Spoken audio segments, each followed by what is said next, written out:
Yo Metalheads, it's Blackmetalwerewolf making a brand new video for you this week. And today I want to talk about conformity, and whether or not metalheads go out of their way to be anti-conformists. So I don't know about you guys, but essentially ever since I started getting into metal when I was younger, and really showing it off, as in wearing the t-shirts and the such, I would always get some jerk-off who always had to make some sort of statement, as in, oh, are you trying to be different? Why do you have to be such a non-conformist? When in reality, I don't think I was ever really doing any sort of bold, loud, outrageous statement saying, fuck you society, I am a non-conformist. Because in reality, I was probably just wearing black jeans and a black t-shirt, or maybe a band t-shirt.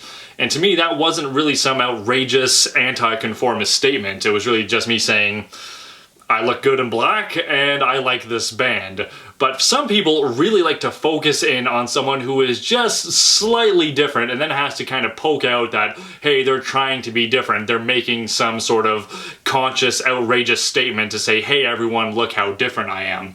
But I really don't think a lot of metalheads really have that thought process. I think most of them are just wearing t-shirts of a band they like. To me, that's a very simple and basic statement. But I suppose to people outside the metal community, just the general public, just wearing a band t-shirt is some sort of outrageous statement, especially if they don't know who the band is. For example, if you were to walk down the street wearing a Slayer t-shirt, every metalhead knows Slayer. Any metalhead who sees it, if they like Slayer, they'll probably come up and say something to you, like, oh, sick shirt, or that's an awesome band. To a metalhead, there's nothing anti-conformist or outrageous about wearing that. But to someone who has no idea who Slayer is, they look at that and say, wow, look at that hipster just trying to show off how different they are. And to a degree, I suppose I can't really blame them, because when you have outsiders of the metal community and their knowledge of metal is Kiss, AC/DC, maybe Metallica, when they see someone wearing an Obituary shirt, they may just look at that and be like, oh wow, some guy trying to show off how different and underground he is, when in reality, Obituary is a very popular band in the metal community. Everyone knows that band. It's like wearing a Death t-shirt.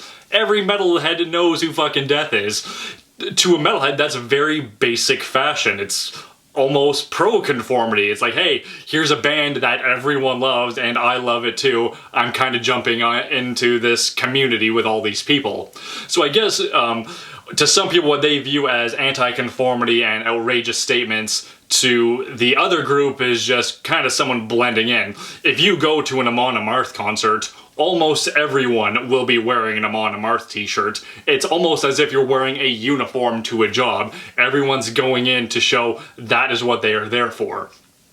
And even as a little kid, I realized the irony of being an anti-conformist. Of course, anyone who's ever seen I believe it's the season 7 episode of South Park, where Stan gets his heart broken, and he goes and hangs out with the goth kids, and the goth kids all say to him, if you want to be an anti-conformist like us, all you have to do is dress like us, like the same music we do, write the poetry we do. It's like, oh, if you want to be an anti-conformist, you have to do and act and say everything that we do as anti-conformists. And then you are just conforming to something else. But I don't think metalheads are intentionally going out of their way to just be, hey, look at me, I'm anti-conformist, when in reality it's really just a band t-shirt. And just to go into it a bit deeper, I really think that a lot of metalheads, either intentionally or unintentionally, like subconsciously, that they are conforming to a certain style, look, whatever you want to call it. For example, I remember when I was like 15 or 16, I went to my first Iron Maiden concert, and there was this one dude in the crowd, he just fucked off from his seat and he went and stood in the aisle, and he was just air guitaring his heart out to every song.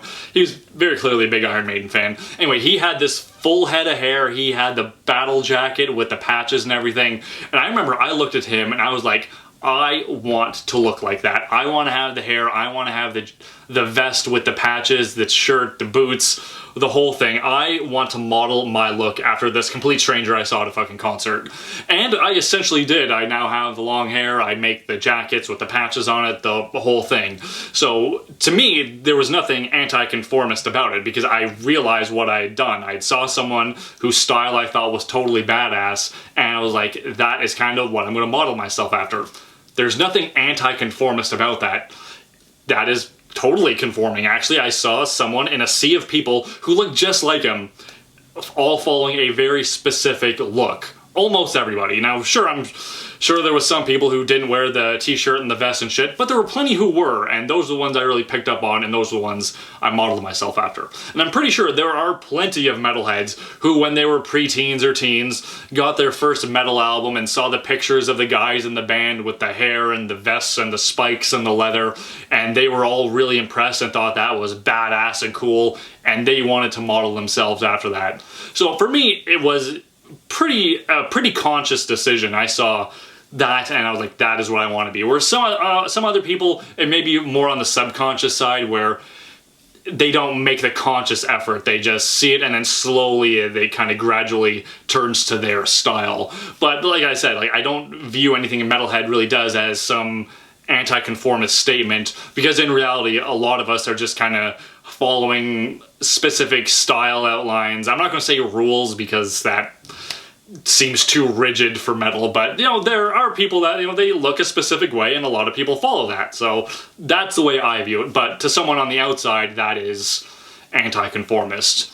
Now, I know I'm talking a lot about metalheads, but I'm sure there are plenty of other groups who follow specific styles who get it considerably worse than metalheads. I'm sure people who follow punk fashion or goth fashion probably get these kinds of statements considerably more than metalheads. Not to shit on them or anything, but I just think that their style is a bit more outrageous than the average metal attire. I think the average goth attire is just probably a step above outrageousness when it comes to metalheads. An awful lot of metal guys don't just walk around wearing makeup, probably on stage or for some funny pictures with their buddies, but I know a lot of goths wear makeup. A lot of punks have like mohawks and shit. It's pretty standard look. So I would say that is a bit more of an outrageous statement than band t-shirts and black jeans. Once again, not saying that what they're doing is hardcore anti-conformists, just people outside their scenes will look at that as, oh my god, they're trying to be different and not conform and give the big middle finger to society.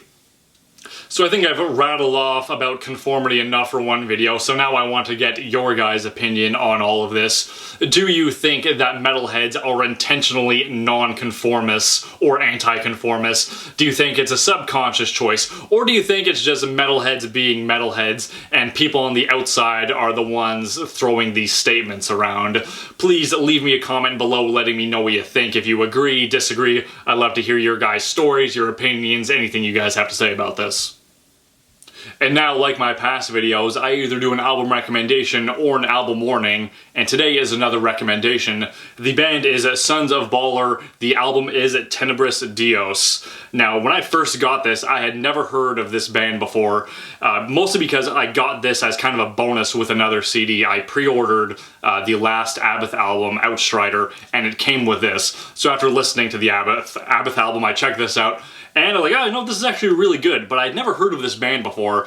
So upon a bit of research, it turns out this is one of those like fake cartoon bands like Deathclock, and it's based on the Realm of the Damned graphic novels. I hope I got that right. Unfortunately, I haven't gotten a chance to read those graphic novels because I haven't been able to find a hard copy of it to see what it's like. But either way, the music is actually quite good and I very much enjoyed it. My favorite tracks on this are The Curse of Bloodlust and Van Helsing Must Die. But the entire album is quite good, so if you want to check it out, I highly suggest it. I think you will really enjoy it. So that's it for today's video. If you like what you saw, don't forget to like and subscribe. Leave me a comment letting me know what you thought of today's video. Check out some of my past videos and share them with a few of your friends while you're at it. If you want to keep up with me on a more daily basis, you can follow me on Facebook and on Instagram. I also have a P.O. box open. All of that info is down in the description. Just a heads up, within the next few weeks I will be getting more patches made up, hopefully before Christmas, so I can start selling some more of those. And finally, thank you very much guys for watching, and don't forget to stay brutal.